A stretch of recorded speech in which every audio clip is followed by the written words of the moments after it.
Humans were indigenous to a lot of places where they didn't destroy the ecosystems and lived in balance.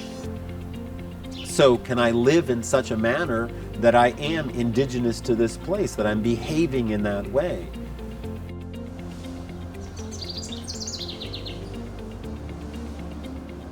I grew up in a rural environment in Idaho, the Rocky Mountains. I enjoyed growing up wild in the country. I guess I took it for granted and so thought that it was boring and mundane, and so I came to the city like a lot of people. I learned after, it took me about 25 years, that it wasn't all that. So right now I'm farming and growing food for Gonis, which is an intentional community that's been around for about 30 years in Staten Island.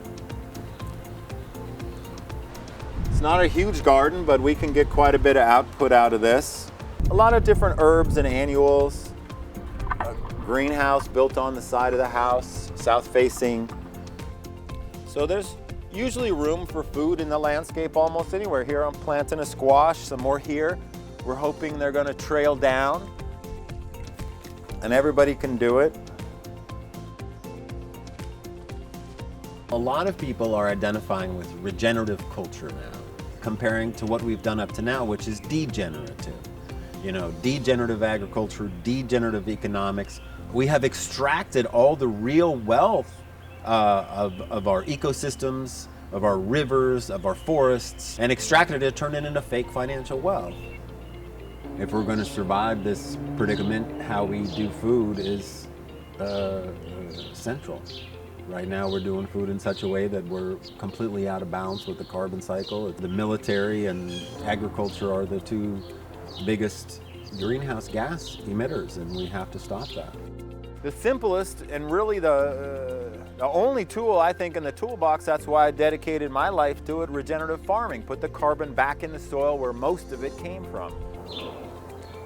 I mean, I chose going into farming kind of as an activist because I felt like it was a place to organize, to do good deeds and sequester carbon and change things. I mean, whatever small amount I can help change.